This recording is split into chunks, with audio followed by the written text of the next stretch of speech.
Afternoon student. Last लेक्चरला आपण opposite raise ही concept study केली होती.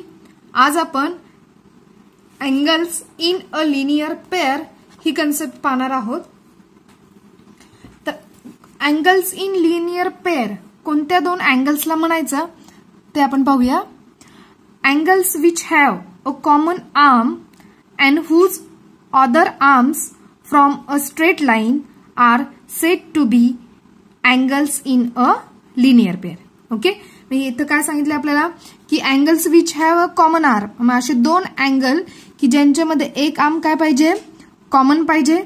ओके, आणि जी दुसरी उरलेली आर्म आहे त्या आर्म्स पासून काय फॉर्म झाली पाहिजे, स्ट्रेट लाईन फॉर्म झाली पाहिजे. Okay, are said to be कोणते अँगल्स होतात ते लिनियर पेअर अँगल होतात. ओके, आता angles in a linear pair are supplementary angles. का, कारण की ते काय फॉर्म करतायत, स्ट्रेट लाईन, आणि स्ट्रेट लाईनचा अँगल किती असतो 180 डिग्री. त्यामुळे angles in a linear pair हे नेहमीच काय असणार आहेत, सप्लिमेंटरी. आणि कोणत्या अँगल्सला आपण सप्लिमेंटरी म्हणतो की ज्या अँगलचे ऍडिशन किती येते 180 डिग्री येते त्या अँगल्सला आपण काय म्हणतो, सप्लिमेंटरी अँगल्स. ओके, तर फिगर बघूया. आता ह्या फिगरमध्ये तुम्हाला अँगल दिसतोय, angle LMT. Okay, angle LMT आणि दुसरा अँगल आहे angle LMN. Okay, angle LMN. Okay, दिसतंय सर्वांना दोन अँगल हे. गुड. आता ह्या अँगलमध्ये बघा की त्याची आर्म ML ही आर्म काय दोन्ही अँगलमध्ये काय कॉमन आहे. ओके, आपल्या डेफिनेशन मध्ये काय सांगितली, एक आर्म काय पाहिजे, कॉमन पाहिजे. मग याच्यामध्ये कोणती आर्म कॉमन आहे, ML.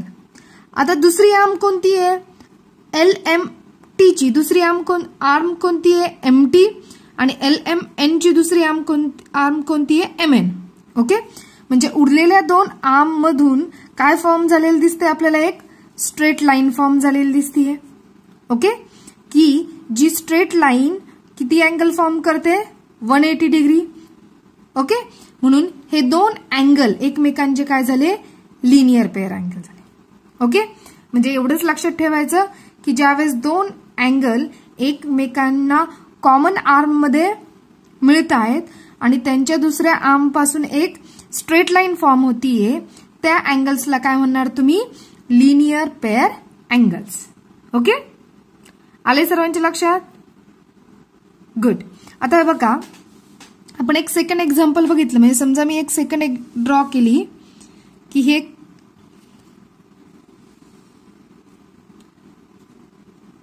सपोज अँगल काढला ABC.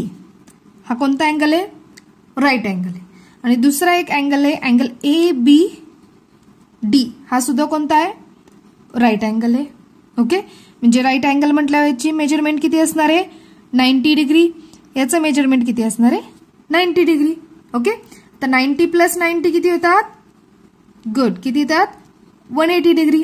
ओके, आणि ज्या वेळेस दोन अँगलच्या पेअरची मेजरमेंटचं ऍडिशन 180 डिग्री येतं त्यावेळेस ते अँगल एकमेकांचे काय असतात, सप्लिमेंटरी अँगल असतात. ओके, मग आपल्याला लिनियर पेअर अँगलची डेफिनेशन काय सांगते की ज्यावेळेस त्या दोन अँगलच्या मेजरमेंटची ऍडिशन 180 डिग्री येते आणि त्यांच्यामध्ये एक आर्म काय कॉमन आहे, त्यावेळेस ते दोन अँगल एकमेकांचे काय असणार आहेत, लिनियर पेअर अँगल असणार आहे. ओके, आले सर्वांच्या लक्षात. ओके, आता सपोज जर मी म्हटलं की हा अँगल 110 डिग्री आहे. ओके, अँगल LMN चं मेजरमेंट 110 डिग्री आहे, तर अँगल LMT चं मेजरमेंट किती असणार आहे, 70 डिग्री. गुड, कारण की ह्या दोन अँगलची ऍडिशन किती आली पाहिजे, 180 डिग्री. आले लक्षात सर्वांच्या. लिनियर पेअर अँगल असे दोन अँगल की ज्यांमध्ये एक आर्म काय पाहिजे, कॉमन पाहिजे आणि त्यांच्या अँगलचं मेजरमेंट हे किती आलं पाहिजे, 180 डिग्री आले पाहिजे ऍडिशन. ओके, त्याला काय म्हणणार तुम्ही, लिनियर पेअर अँगल. आणि लिनियर पेअर अँगल हे नेहमीच काय असतात, सप्लिमेंटरी अँगल्स असतात. ओके, आले लक्षात? आता फॉर एक्झाम्पल अजून एक आपण फिगर ड्रॉ केली. मी एक अँगल काढला की ह्या अँगलचं मेजरमेंट, समजा अँगल PQR, ओके, याचं मेजरमेंट आहे 70 डिग्री. आणि दुसरा अँगल ड्रॉ केला,